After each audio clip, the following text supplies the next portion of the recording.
What's up guys, Zeshin here, welcome back to another episode of Weekly Gaming News, and today we have some stuff to talk about, unlike any other week. So the first story I want to talk about is, there was this Amazon listing, I don't forget which Amazon, I don't know, it was UK or Australia or whatever. It was an Amazon listing for an officially licensed Blizzard and Nintendo Switch case for Overwatch. A lot of people are speculating that that means a port for Overwatch is going to be coming to the Switch soon, because that game's still not on there, but also that item was delisted really quickly after it happened. So that seems like it's possible. That's cool for people who care. I don't really care about Overwatch. I'm not really too into multiplayer, especially not multiplayer only games. It's like cooperative, like story-based, like a Diablo or something like that, and then I'll play online with people that I know, but I'm not going to play with randoms in a competitive game like that. So that's cool for people who care, and I feel like it's a relatively big game for Nintendo to get. Although it's going to be weird trying to play through like Wi-Fi or something. I don't really know how it's going to work. But hey, if you want to play Overwatch on the go, or at least on the toilet or something, you can do that now. Well, in theory, if these rumors are true. So Capcom is continuing the trend of releasing Mega Man games in collections. So they did Mega Man Legacy Collection and Mega Man X Legacy Collections.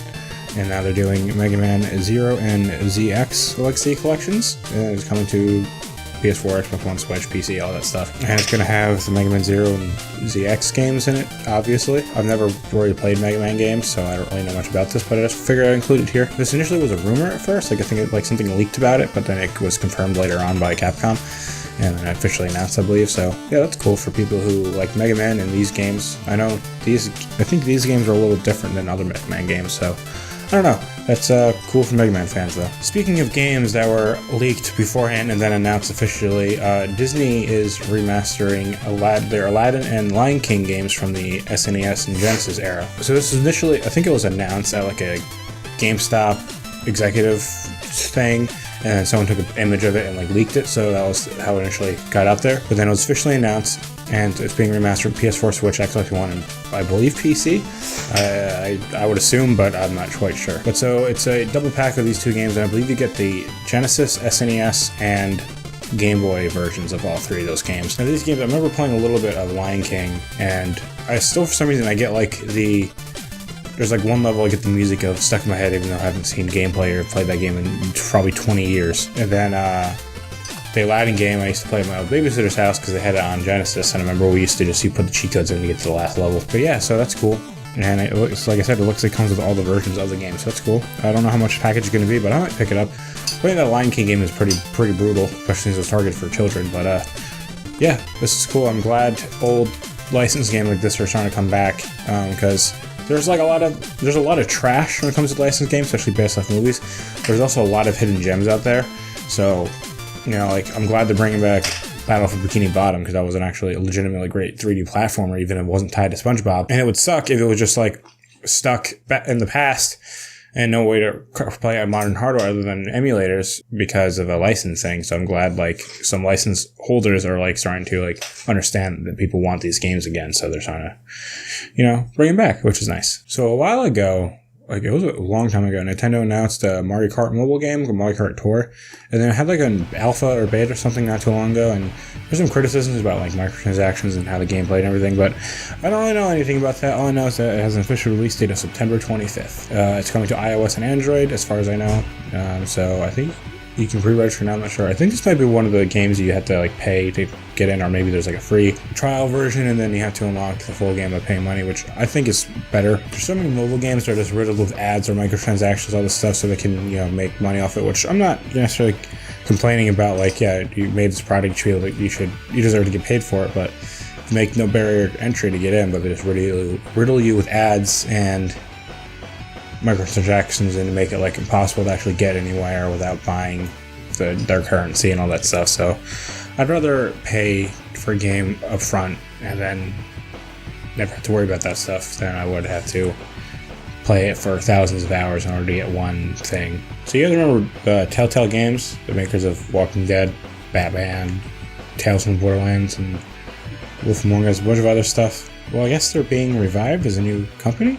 Pretty much, I'm going to leave the article in the description as always, but pretty much the most I know about it is like these two guys that worked with another company that also dealt with like license and properties and stuff like that.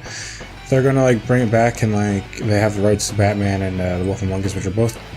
Batman is DC proper, and The Wolf Among Us is Fables, which is like a DC side brand or something like that. I don't know what's going on with this, but it's weird. So basically, two people had no association with the company at all. They're bringing it back. I don't know if they're gonna use the same name or not. I don't know what kind of games they're gonna come out with. I don't know what's going on with what and whatnot. But it seems kind of weird, and I don't really know. A lot of people were excited about it because they like Telltale, but I always got bored with their games unless it was a particular property I liked, but like they just released the same game over and over and over again. And then they didn't actually own anything. They never made anything original. That's why when they were going under, no one offered to buy them because they had no assets of their own. They had nothing worth buying. So for September 2019, which is today, well, it starts today. You don't get these free games till the 2nd. No, the 3rd.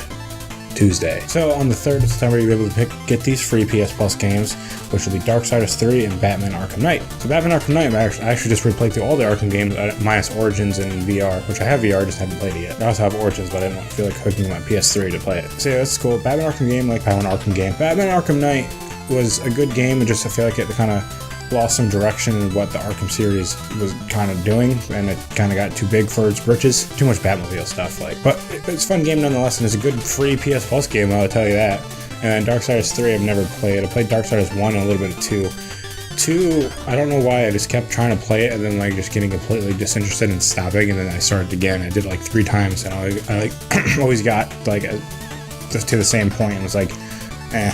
But Darksiders 1 I liked. It was like a Zelda game, but with God of War type combat, so it was cool. I liked it. Darksiders 3 I don't know anything about, but seems like a pretty decent month for PS Plus subscribers. And the last thing I want to talk about is, I think it's a brand new game finally, but after like a long time, Shovel Knight, or there's finally a new Shovel Knight game announced, Shovel Knight Dig. So, because Shovel Knight originally came out in 2014, I want to say, maybe 13, I'm not sure, but and then since then, the only thing that's been coming out in that franchise is DLC for the original one, which they're all like separate standalone releases and stuff, but they're all like Kickstarter promises and whatnot. But there hasn't been a sequel even like hinted at all, but apparently this new game, I don't think it's a sequel, I'd say it's just called Shovel Knight Dig, and it seems like it's more of a spin-off-y type thing of it. It's also being co-developed between Yacht Club, who made the original, and then, what's it called?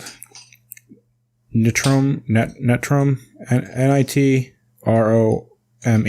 whatever, how you pronounce that. I'm too tired to focus. Yeah, so it's being co-developed between those two studios, and it's like a new Shovel Knight game that's not connected to the first one as DLC, as far as I know. So that's cool. But yeah, so that's all I have for this week. And there might have been some other stuff going on, but I didn't really pay attention to some of that stuff, or I might have missed it. So let me know in the comments what you think about all the stuff going on. I think the biggest story is probably Telltale coming back, but then also the ones I'm excited about, like The Lion King and Aladdin remaster, just because we kind of fun to go back and play games I played as a kid and I haven't played since, even though they might be brutally difficult because, you know, old game difficulty, which were designed to be cheap to make you play longer. If Overwatch is announced for Switch, that's pretty big too. But I don't know. That's all I have for this week. So thank you guys for watching, and I'll see you guys next week. Probably. I can't imagine why I would not upload unless I just totally forgot, which might happen one day. Who knows? Anyway, bye.